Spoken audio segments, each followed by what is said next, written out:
I'm not superstitious as a coach. I'm superstitious as a fan. So. Coach, I'm not sure if this is this year's NBA record, but out of 9 players, 8 of them get double digit. What do you want to say about them? I mean, it's good team basketball. A lot of guys did a lot of things. I thought they were all very active. We had a day where we made shots, and we needed every one of them. Obviously, I think Oklahoma City plays as hard as anybody in the league and comes at you nonstop for 48 minutes, and we needed all those points from all those different guys. I thought we got a lot of good performances.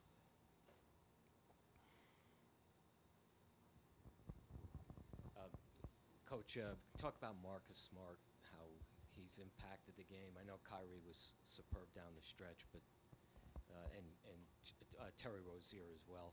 Yeah, they were both really good, and Marcus's little run at the end of the third quarter probably cut into Terry's minutes a little bit because he was going to go in for him. But both guys were really good. Both guys were really engaged, and I thought Terry's three after they made that little comeback was huge. Just kind of pushed it out. Now, you never felt comfortable with the way they were coming at us. Coach, they were really physical in half-court defense. It seemed like you guys were trying to get out and run as much as possible early on. How important was establishing transition to set the tone early? Well, I think both teams really wanted to run. We've been trying to emphasize it more. I still don't think we're where we need to be, or where we can be maybe. But they killed us in transition. In the first half, they had 26 points. I don't know what they had in the second, but it sure felt like they were coming at us the whole day. Whenever you're playing against really good defenses, if you can get a few easy ones, that's helpful. Coach, along those same lines, two teams entered today tied for second in the league in defensive rating. So now we're both tied for 8th. Yeah. So what allowed both teams to be able to go out and push, and you guys weren't able to really stop each other at the defensive end? I mean, I thought we made shots. I don't know if they'll look at it and feel the same way, but I thought ultimately that was a big deal. We moved it. We made some good plays. We attacked the paint first, and then we had some big possessions where we made them. Sometimes it boils down to that, but both teams did play fast. Both teams made it hard to set your defense. And, there's good players on both sides. And we had a lot of guys step up and make a lot of good plays, and then Kyrie, put the icing on it at the end.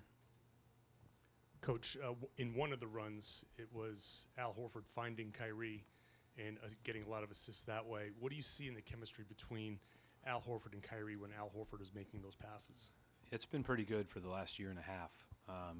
Al really looks for everyone, but you can tell he's got a special dynamic there with Kyrie. Kyrie did a really good job in the first half, especially. They're playing on top of him on a lot of his cuts, playing on top of him to try to eliminate some action coming up to the middle of the court. And he got some back cuts. He got some tip-ins.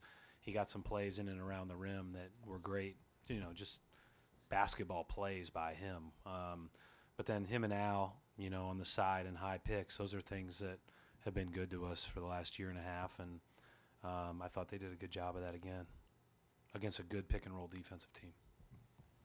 Right. Piggybacking, Kyrie defensively, he kind of challenged Westbrook on the fast break, who made the really quick pass to Ferguson, who bobbled it.